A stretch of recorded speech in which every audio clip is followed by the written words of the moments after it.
আসসালামু আলাইকুম প্রিয় শিক্ষার্থীরা, আজকের প্রশ্নে আমরা হাইড্রোজেন আয়োডাইডকে বিয়োজিত করব। সো চলো প্রথমেই আমরা বিক্রিয়াটা লিখি। হাইড্রোজেন আয়োডাইড যখন বিয়োজিত হয় সেখান থেকে আমরা পাবো hydrogen plus iodine. Hydrogen iodide বিয়োজিত হলে হাইড্রোজেন প্লাস আয়োডিন পাওয়া যায়। বিক্রিয়াটা আমরা লিখে ফেলি। প্রথমেই হাইড্রোজেন আয়োডাইড সেটা বিয়োজিত হয়ে আমরা পাবো হাইড্রোজেন প্লাস আয়োডিন। আচ্ছা, এখান থেকে আমাদের কেপিকেসি দুইটাই বের করতে হবে। আমি আগেই বলে দিই, এই বিক্রিয়ার একটু ইন্টারেস্টিং এই জন্য বিকজ এখানে কেপি এবং কেসি এর মান হচ্ছে একই, মানে সমান। ঠিক আছে, ওকে। সো আমরা প্রাথমিক অবস্থায় লিখব। প্রাথমিক অবস্থায় তোমাদের যদি ফর্মুলা মুখস্থ থাকে তাহলে সরাসরি ফর্মুলা ইউজ করবা।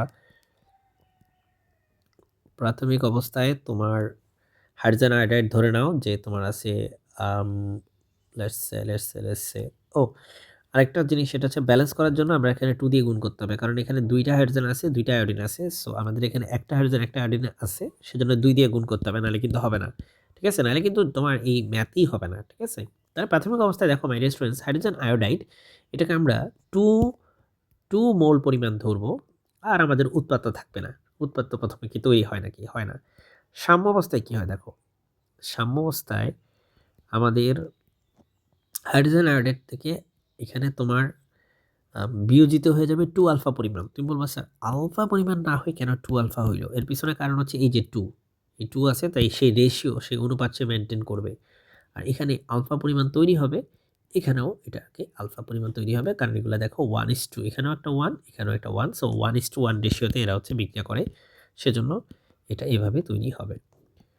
সো এখন আমরা যেটা করব, আমরা কেপি বা কেসি যে কোনো একটা বের করব। সো ধরো আমি আম, আমি আমি এখানে কেসি বের করি ধরো। ঠিক আছে, সো কেসি বের করার জন্য আমরা হাইড্রোজেন আয়োডাইডের যেই ঘনমাত্রা, oh sorry sorry sorry sorry not hydrogen iodide, হাইড্রোজেনের যে ঘনমাত্রা সেটাকে নিব, দেন তার সাথে গুণ করব আয়োডিনের ঘনমাত্রাকে। উৎপাতের ঘনমাত্রা সবসময় উপরে রাখতে হয়। হ্যাঁ, উৎপাতের ঘনমাত্রা রাখবা লবে, আর হরে নিয়ে নিবা তুমি বিক্রিয়কের ঘনমাত্রা, হুইচ ইজ হাইড্রোজেন আয়োডাইড। আচ্ছা, কিন্তু সামনে কিন্তু একটা 2 আছে, তাই এটাকে বর্গ আকারে লিখতে হবে।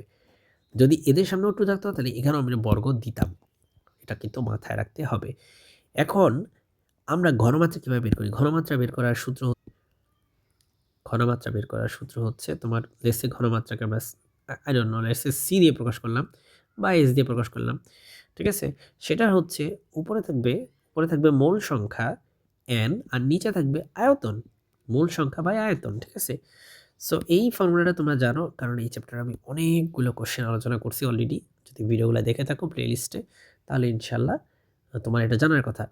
তাহলে হাইড্রোজেনের ক্ষেত্রে ভাই সাম্য অবস্থা, দেখো এটা কিন্তু একটা সাম্য ধ্রুবক, এটা সাম্য ধ্রুবক। তাহলে হাইড্রোজেনের ক্ষেত্রে সাম্য অবস্থায় আলফা পরিমাণ আছে এবং আয়তন ভি দিয়ে ভাগ করতে হবে, তাহলে এই ঘনমাত্রা হয়ে যাবে। এই ভি কিন্তু পাত্রের আয়তন, এটা একটু অবশ্যই লিখে দেওয়া উচিত। ভি হচ্ছে পাত্রের আয়তন, মানে যেই পাত্রের মধ্যে এই বিক্রিয়াটা ঘটবে সেই পাত্রের আয়তন। এটা ধরি ভি হচ্ছে পাত্রের আয়তন। এই ভিড়ের চেহারা দেখে মনে হয় না যে এটা আমি ভি লিখছি।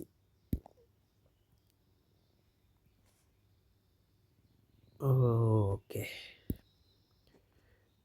সিমিলারলি আয়োডিনের ক্ষেত্রেও আলফা বাই ভি হবে, কারণ আয়োডিনও দেখো এখানে আলফা পরিমাণ আছে সাম্যাবস্থায়, আর হাইড্রোজেন আয়োডাইডটা সেটা কিন্তু আছে 2 - 2 আলফা, সো সেটার ক্ষেত্রে একটু ডিফারেন্ট, ডিভাইডেড বাই ভি, তারপর এটা পাওয়ার 2। এবার ভাই ক্যালকুলেশন, আলফা আর আলফা গুণ করলে আলফা স্কোয়ার, নিচে হবে ভি স্কোয়ার, আর এখানে এই যে ভি এর উপর স্কোয়ার আছে, সো এটা হয়ে যাবে ভি স্কোয়ার, যেটা উপরে চলে আসবে, আর এখানে 2 - 2 আলফা হোল স্কোয়ার। ঠিক আছে, ভি স্কোয়ার কাটা, সো আমাদের উপরে থাকে আলফা স্কোয়ার, নিচে কি থাকে দেখো, একটা 2 যদি আমি কমন নেই, তাহলে এটা হয়ে যায় 1 - আলফা হোল স্কোয়ার এভাবে। এখন এই 2 এর উপর স্কোয়ার করলে হবে বেসিক্যালি 4, সো এটা হয়ে যাবে alpha square divided by 4 into 1 minus alpha square. তো এবার এবার তুমি মান বসাও, ব্যাস তাহলেই হয়ে যাবে। অবশ্য মান চাইলে কিন্তু আমি এখানেও বসাইতে পারতাম, এত কাহিনী করার দরকার ছিল না। যাই হোক, এখন আমরা আলফা দেখো, এখানে আলফা দেখো, এটা হচ্ছে আলফার মান, যেটা হচ্ছে 35%, 35%, ঠিক আছে। সো আলফার জায়গায় আলফার মান বসিয়ে দাও 35%। কোথায় কোথায় 35% মানে কি জানো তো? 35% মানে হচ্ছে তোমার 0.35, 0.35। সো এই মানটা আমরা বসাবো। সো আলফার জায়গায় আমি যেখানে দেখবো আলফা, সেখানে আমি 0.35 বসিয়ে দিব। আলফা দেখলেই 0.35 বসিয়ে দিব, এবং আমরা এখন ক্যালকুলেটর চাপবো। সো আমাদের অ্যান্সার হয়েছে 0.0724। এটার কোনো একক নাই, এর পিছনে কারণ হচ্ছে এই কেসির কোনো একক নাই, কারণ দেখো তোমার ডেল এন এর মান এখানে হচ্ছে 0, ডেল এন এখানে 0। কিভাবে?